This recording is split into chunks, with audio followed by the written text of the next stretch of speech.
So for the next panel about the human and journey experience, I'm happy to invite to the stage the moderator, Jayson, Pankin, President and CEO of Autoharvest, Juergen, Bilo, Managing Director, CoPay's Head of Startup Organization, Gila, Kamhi, Research Lab Group Manager, User Experience Technologies at General Motors, and Amir, Freund, VP Product at Otonomo. Well, it is really an honor to be here, and we thank everybody for staying towards the end of the day. And we have some interesting comments we're going to make today about what's going on in the interior of the car and how people are going to feel driving. But what I first like to do, which I did last year at EcoMotion, is I want to ask the audience a question, because I was thinking on the way to Israel, Israel, startup nation, why? And what's behind that. So maybe to answer that question, you have to ask another question, which I'm going to ask in a minute. But the genesis is I have a friend who's the Chief Innovation Officer of Raytheon, who has studied the question I'm going to ask you for many years. And you have to remember that the Hebrew translation of Raytheon is Iron Dome. So what he thinks maybe matters a little bit. So the question of the question about why Israel, why startup is, under what conditions in the history, let's say the last 500 years of mankind for invention, what were the circumstances? What was really going on when invention was its most intense and prolific and some of the biggest inventions happened? What does anybody think the environment was like? Then I'll tell you what Mark thought. Anybody want to shout out anything? Okay, stumped you again, but and I'm happy to give you a copy of his paper, which is called Innovating Through Chaos. But what you will find, it is not when things are calm and serene and people are curious. It is when there is life and death survival, when there's plague, war, famine, really harsh conditions, people really move it. And so that's my introduction to our more, let's say, subdued panel about the journey and the experience. So what I'd like to do is ask a single question to get things started, and each of the panelists will introduce themselves and talk about the work they and their companies have been doing in it. And so what I'd like to ask you is, earlier there was a panel that I attended where they're trying to get at the pipeline. And we had Chris Thomas on the panel and Greg from UBS, and people I know people are investing in. And so 5 years from now, what do you think will be somewhat commonplace that's different today in the human experience in cars and, let's say, in the journey and how things go? And maybe, Gila, you'll start off for us. Good afternoon, everyone. I'm leading the User Experience Technologies Lab Group located here in GM. So the team is very multidisciplinary, as user experience requires multidisciplinary experience. I believe it is a multidisciplinary experience ranging from cognitive psychology to artificial intelligence, acoustic signal processing, and so forth. So to your question about how will the user experience will change, so the way we kind of address a seamless user experience is we would need to nowadays address the needs of the user all through his journey. It is the pre-ride, during the ride, and post-ride. As he changed his role from a road user pedestrian and then to a driver, a passenger, and then again to a road user again. And also we think that we can leverage from the advanced sensors. Currently we are talking about intelligent vehicles that have sensors that are inward looking and also facing the exterior. So a lot is being done in order to use that data and leverage from data to get the vehicle from A to B safely. But actually, while we are getting the human driver from the loop, we can use the data in order to make the experience much more acceptable, both to the in-cabin human, the driver and the passenger, and also to the road user. So what I believe that in 5 years from now, we will not see, there will be a new communication language built around that, the interaction of the human with the vehicle will be different. The traffic signs will be totally different in order to achieve that we have a safer world with cognitive robots populated around us and traffic flow is less congested. So this is just a start of thoughts. So it's about in and out HMI, and it's not only about in-cabin HMI, it's also about the external HMI, the way the vehicle is communicating with the pedestrians. Just think about it that you are on a pedestrian crossing and the vehicle is coming close to you and it has no driver. So now we are talking about a frontal interaction, and you also need to communicate at the same time to the passenger that you are intelligent enough to stop, you have actually perceived the road user. So those are the directions that we are looking, and in all the user studies we are very much data-oriented, both getting all the advanced data, exterior data and interior data in order to adapt, personalize the cabin, and aim human-to-human-like interaction in the absence of the human driver inside the cabin. Yeah, hello everybody. My name is Juergen Bilo. I'm heading CoPace at Continental. So CoPace is the startup organization of Continental. Before that, I was heading strategy and innovation within Continental. And CoPace, Co stands for co-innovation, for collaboration, and pace, of course, for speed. So we want to be more speedy and a gearbox to the startup world, so to say. To your question, I think we are moving from pleasure to drive to pleasure to ride. So it's more in the future, it's more going to pleasure to ride and not anymore performance and driving. I think it's still today, it's comfort and safety primarily, and it will be important, of course, safety in the future, and even more when we're talking L4, L5. However, we are talking in the future more about the in-cabin things, about living in the car somehow, working in the car, playing and well-being in the car, but also earning money with that, what we do probably in the car, how we behave and all that. So of course sensors will play a major role, as Gil said, in order to see what's happening in the interior, and we are going through emotion recognition somehow, cognitive things, see what's next, what's happening in the cabin, and how we basically have pleasure during the ride. Yeah. Hi everybody, my name is Amir Freund and I'm the Chief Product Officer of Otonomo. I think this is a great question to start with, because I think Gila, you mentioned that data in the vehicle is something that is taking a more and more important place. And Otonomo is all about data. We have a platform that manages the data and enable actually services between OEMs that have the data of vehicles and many service providers. And we enable them to share it, to control the privacy of it, and to actually monetize it and create value from it. And if I'm looking at how things are today and what they will be in 5 years, I think that the first thing that I'm thinking about is that we'll actually use less our own vehicle and we'll use a lot additional transportation methods, let's say shuttles. So I think that the balance will change, and our experience will be a combination of what is the experience that we have in our own vehicle and the experience that we get in ride-sharing or shuttle type of transportation.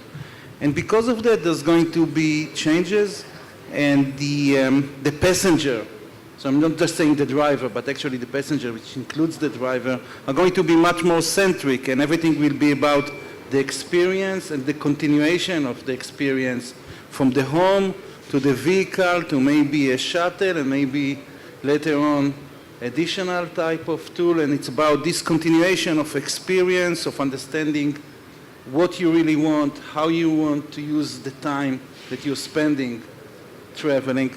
And I think that already, if we look today at some hints on that, if 5 years ago we used to look at which car to buy based on the engine, the fun of the sound of the engine, maybe gas consumption, today we look at the infotainment system and we say, okay, is the infotainment system great or not?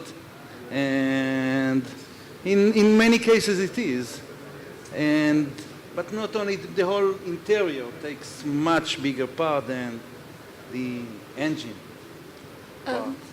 I guess just one comment that I wanted to make. I heard a nice analogy like in the travel, when we choose a flight, we usually do not go and choose the type of the plane, like the Boeing or whatsoever, but we choose it based on the service provider. So as we go along, I believe the services that will be given through the automotive industry will be much more important than the carrier itself. So I know when I go to the Henry Ford Museum and you're a part of Ford, you look at the old posters and magazines, and the car was all about individual freedom. So now you're saying it's more like a communal bus that, comes and gets you, and it's the experience of sharing it, not individual.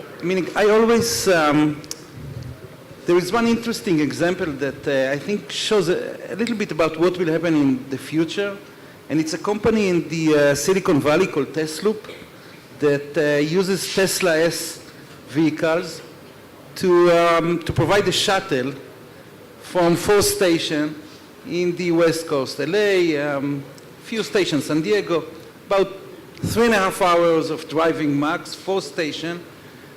You pay between $29 to $79, and part of the differentiation is not just the stops, but whether you sit in the front seat or the back seat. So it doesn't need to be a bus. It can be a nice Tesla vehicle that you're going to use. Okay.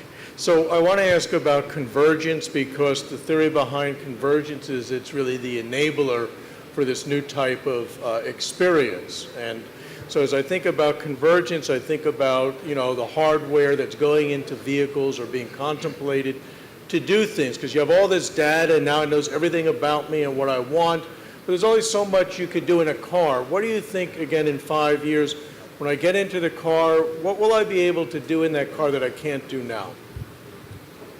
So,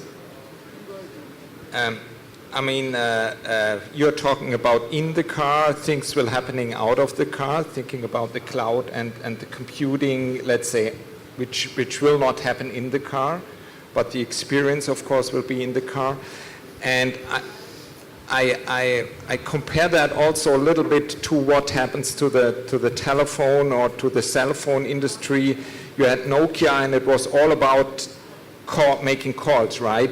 And you have basically the smartphone and Apple, which is all about everything but not about calls, right? It's about internet, it's about WhatsApp, it's about Twitter, and there's a fantastic business model behind it, and this is the app store, right? The apps, basically. And when you compare that to the auto industry, or when you, parallelity, basically driving, and that's what I mean with pleasure to drive, driving, and all what's happening about driving will get more or less commodity, and in the future, it's really the ride and the, and what you're doing during the ride. And I think you will have the shuttles, and you will have still some kind of luxury or comfort transportation also in a kind of shuttles or privately. So things will fundamentally change, like they changed from in the cell phone industry, let's say, and things will get commodity, and this is of course will change the industry fundamentally. I believe we will be able to do several things that we currently are doing outside the car, and we are in a traffic jam in the car. For example, meetings while we are going, and also this is even more amplified in the shared vehicles. For example, a team of people going to the same workplace could have a shared ride and also have the meeting in the same time. So kind of we could use the cabin as we can treat it as a mobile office, mobile home, our third address where our deliveries are transferred. And also one other thing we could leverage from the hardware, specialized hardware in the car. For example, a video streaming or acoustic system, like there were times that people would go to the car and hear the music. So we could leverage from certain very high quality equipment that there may be in the car to accommodate new activities. So I would like to touch the area a little bit different. So, so safety drives new type of sensors that are coming into the vehicle. They are targeted to identify if we fall asleep. And this is done by, in some cases, cameras that monitor our blinking in the eyes or maybe trying to understand our respiration rate and heartbeat. You want to detect babies that are left, so you want to detect heartbeats there.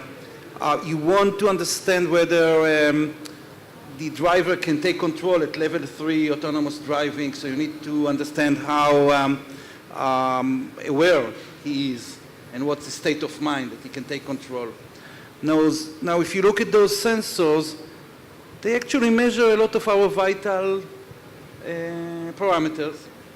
They can understand what's our mood, and we spend so much time in the seat. We cannot move much, so it's like heaven for sensors.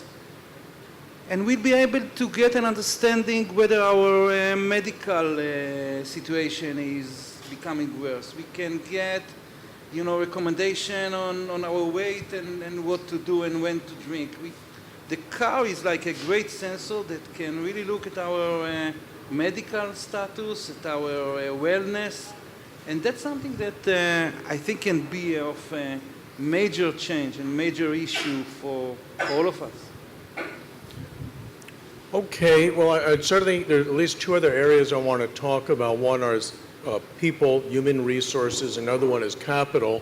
So I want to jump into the capital because I've been thinking about the automotive industry has done a lot of great things for other industries and never gets any thanks. So I'm thinking now about how cars run. They buy gas. Last time I looked, Exxon wasn't sending Ford or GM any checks saying thank you for creating this market for our fuel. And with all the electrification, I don't think any of the power utilities are going to send GM or Continental any money because now you're creating more energy that way. So you sort of helped a lot of people but got no thank yous. Now you're talking about the inside of the car and you're going to have your meetings. That's going to be over whatever the webinars, programs, and this thing and that thing. So thank you again for creating a lot of employment and revenues for other people, but where's your money coming from and why are you doing this? Last I looked, all this is going to do is mean total sales of cars are going to go down. Because, right, they're going to be more efficient, nobody's going around, maybe they'll buy more tires, Goodyear's happy. I mean, the good thing is that the cars are still running on tires, and they somehow will run on tires, most probably the next 30 years, at least kind of tires. So good for us. Nevertheless, I mean, he talked about sensors. I mean, all that. I mean, we will have sensors in the tires, and of course, you asked the question about, what is the business look like? Yeah? And component sales, system sales will not be, I mean, will still play a role. However, I think it's pretty hard for the OEMs, but also for the tier ones to change also mentally from this old business model to a new business model, which which raises the question, how do we generate revenue stream in the future? And I mean, everybody's talking about services, et cetera, et cetera. Nobody did money so far with services in the car, right? I mean, we somehow all try to find the right spots, you know, which services do we see in the future, how can we capitalize that, and of course there has to be demand there. So having a demand there, we are talking customer-centric. We are talking here now the human factor, right? I mean, we have to think from the customer end, and what is the customer ready to pay for a certain service. So this is a totally new angle from what we are coming or have to come in the future. Of course, also we as Continental thinking about different services. I mean, we are in fleet management with Sonar in the US, for example, where we helping fleets to optimize their fleet, basically. But this is still, I would think, lower than 1% of our sales. So this is a challenge. So far, nothing. At least more than 1%, I said. Thank you for the investment. I think that the vehicle is probably today the biggest generator of data. And it generates much more than this guy generates. And I just heard from someone from Aptiv that a vehicle generates about 6 terabytes of data a day. So that's huge, an autonomous vehicle. So I think that we believe that the key revenue stream will be related to data. And it's about how do you monetize the data that will bring those new services. And you could just look at, again, initial services of using the car. I mean, GM just did a trial with Amazon on using the car for deliveries. There is already automatic fueling done. There are tons of new services that will actually, they will be the one that will change our experience. I tend to agree. So I believe for the OEMs, the main thing is to own and lead the mobility data. And again, there are several services that could be tuned to the consumer or to even urban services like parking, to have a better city planning, knowing when people are on the move. And again, I believe it's the devil's in the details, but somebody will own the mobility data, whether it is the OEMs or other service providers, it's yet to be seen. The driver will own them. The real owner of the data is the driver.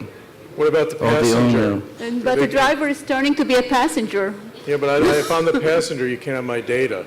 That's another story. You're right. We'll have data fights. It's But you're raising, now you gave me a nice segue because the global automotive industry employs a lot of people.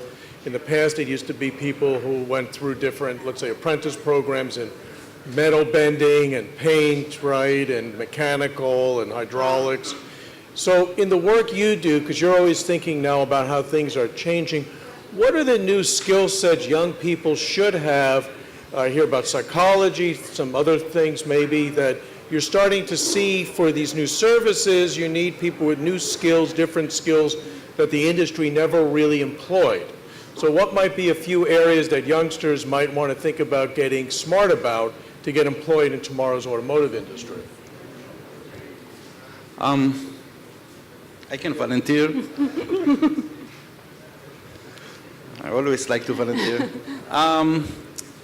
So first of all, there are several areas that there is really lack of talent today. And I think there's going to be a lack of talent in AI and deep learning for quite a few years. So there's huge amount, because this is a technology that actually broke the capabilities of doing things.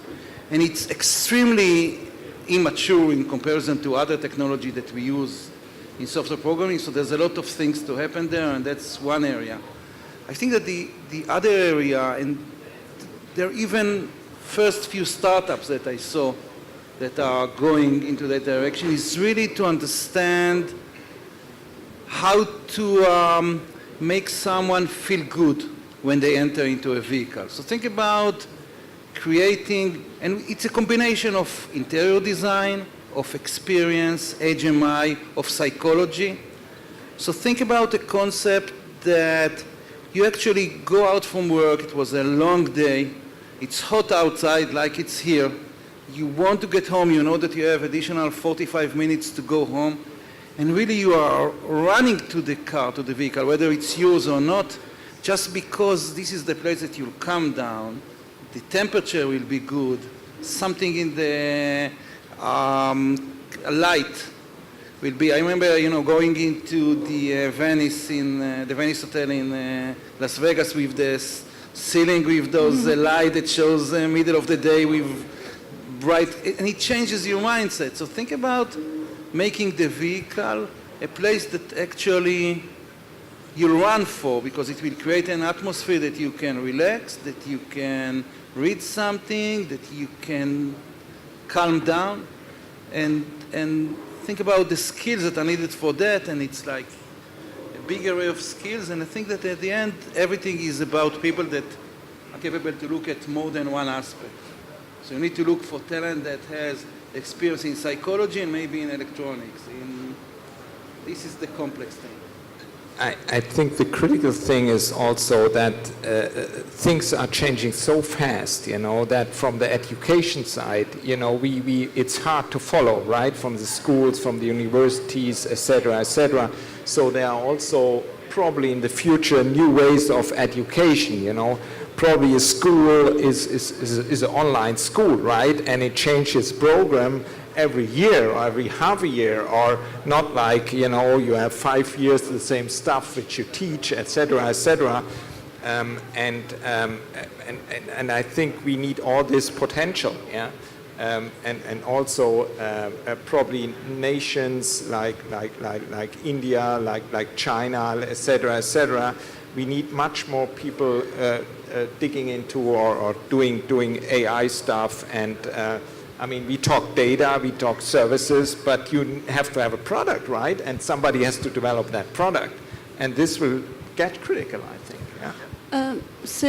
I believe what I have learned is, my background is in computer science, and I've been in Intel for 20 years. So now leading a multidisciplinary group, what I see is that usually the user experience doesn't come from a strong engineering A-type group.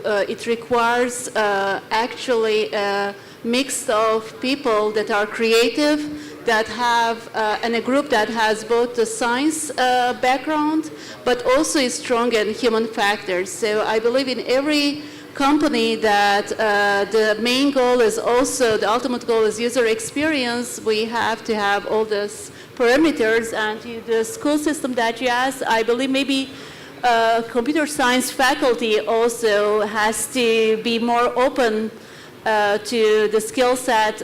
It is more on the human sciences arena.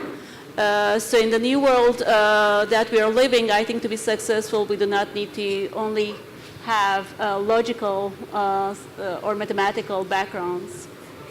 So Harvard published a study that said that people that breathe clean air are 8% more productive. It makes people very happy. We don't need data for that. We don't need AI for that. 95% of the world breathes poor air. Cars are sealed cabins. Very few have invested in air purification systems for cars.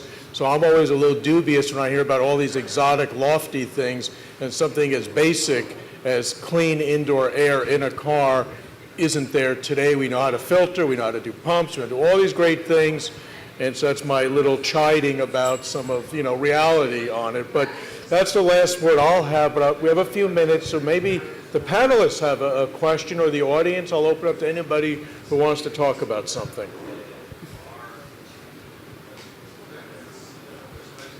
We have good audience?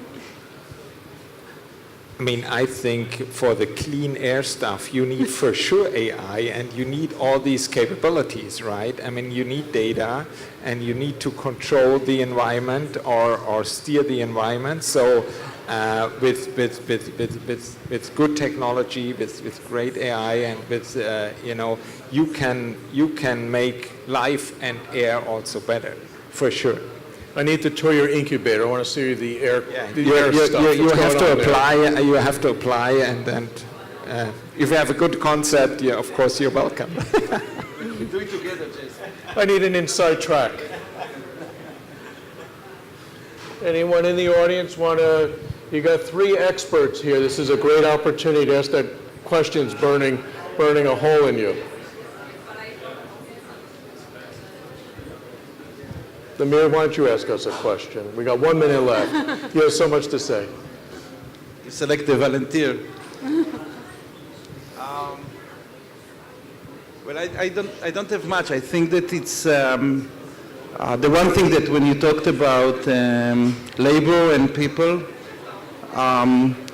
so I was, for 2.5 years, I did the work with a lot of the Israeli startups in automotive to create collaboration with Ford. And the one thing that really struck me is that there are no women, almost no women in this industry. And I think that if we are talking about how to make the industry better, we need to see many more women inside. So I'm a great feminist. Well, that's a good way to end the panel, right? This is good. So thank you all very much. Thank you. Thank you. Thanks, everybody. Thank you. Thank you.